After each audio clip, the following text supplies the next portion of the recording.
আসসালামু আলাইকুম প্রিয় দর্শক, আশা করি সবাই ভালো আছেন। সবাইকে আবার স্বাগতম আমার চ্যানেলে। আজকের আয়োজনে আপনাদের সাথে ভাত দিয়ে দুনিয়ার সবথেকে সহজ এবং মজাদার একটি পুডিংয়ের রেসিপি শেয়ার করব। এই পুডিংটি কিন্তু মূলত পুষ্টিবিদ আয়েশা সিদ্দিকা ম্যামের কথা ফলো করে তৈরি করা হয়েছে। ম্যামের কথা হলো, যেসব বাচ্চারা খাবার খেতে চায় না তারা যদি এই পুডিংটি অল্প পরিমাণেও খায় তাহলে বেশি পরিমাণে পুষ্টি পাবে এবং তাদের ওজনও বৃদ্ধি পাবে। এই রাইস পুডিংটি আপনারা 1 বছর থেকে যে কোনো বয়সী বাচ্চাদেরকে সকালে, দুপুরে এবং রাতের প্রধান খাবার হিসাবে দিতে পারবেন। আশা করছি আজকের এই রাইস পুডিংটি আপনাদের কাছে ভালো লাগবে। আর যদি ভালো লাগে প্লিজ একটি লাইক দিবেন এবং বাচ্চাদের এরকম স্বাস্থ্যকর এবং পুষ্টিকর খাবার রেসিপি পেতে আমার চ্যানেলটিকে সাবস্ক্রাইব করে পাশেই থাকবেন।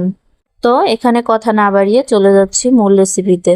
প্রথমে আমরা রাইস পুডিংটি তৈরি করার জন্য কি কি উপকরণ লাগছে সেটা দেখে নেব। উপকরণ হিসেবে লাগছে ভাত। আমি এখানে এইটুক পরিমাণে ভাত নিয়েছি। আপনাদের বাচ্চারা যতটুকু খাবার খেতে পারে তার পরিমাণ বুঝে ভাতের পরিমাণটা কমিয়ে বাড়িয়ে নিয়ে নেবেন। নিয়ে নিচ্ছি 1.5 কাপ পরিমাণে লিকুইড গরুর দুধ এবং স্বাদমতো চিনি।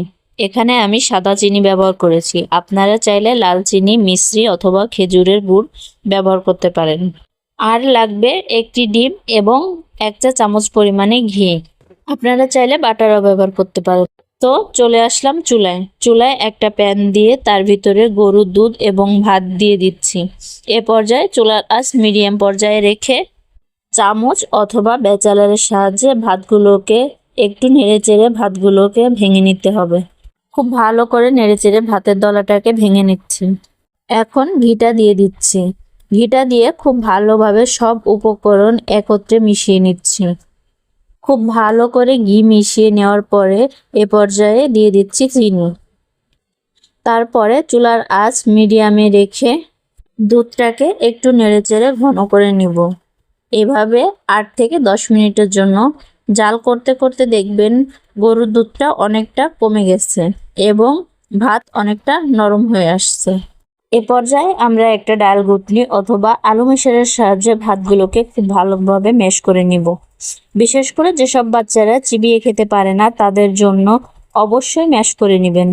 আমার ছেলে একটু চিবিয়ে খেতে পারে, তাই বেশি ম্যাশ করব না। ভাতগুলোকে ম্যাশ করে নেওয়ার পর দেখবেন আরও ঘন হয়ে গেছে। এ পর্যায়ে আমি ডিমের কুসুমটি অ্যাড করব এবং খুব ভালোভাবে নেড়েচেড়ে মিশিয়ে নিব। দর্শক, আপনারা চাইলে ডিমের গন্ধটা যাওয়ার জন্য সামান্য পরিমাণে ভ্যানিলা এসেন্স ব্যবহার করতে পারেন। আর যদি ভ্যানিলা এসেন্স না থাকে সে পর্যায়ে আপনারা একটু লেবুর রস অ্যাড করতে পারেন।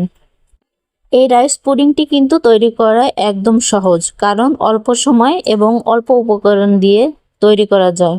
তাই হাতে সময় কম থাকবে বা বিভিন্ন কাজে ব্যস্ত থাকবেন, তখন কিন্তু আপনারা এই পুডিংটি অল্প সময়ে অল্প উপকরণ দিয়ে তৈরি করে বাচ্চাকে খাওয়াতে পারবেন। এই তো আমাদের রাইস পুডিং একেবারেই তৈরি।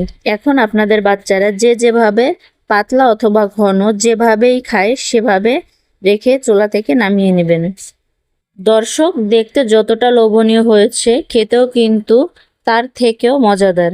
বাচ্চাদের প্রতিদিন একই ধরনের খাবার না দিয়ে বাচ্চাদের প্রতিদিন ভিন্ন ভিন্ন খাবার তৈরি করে দিন, তাহলে বাচ্চারা মজা করে খাবে। দর্শক, সবাইকে এতক্ষণ আমার সাথে থাকার জন্য অসংখ্য ধন্যবাদ। আল্লাহ হাফেজ।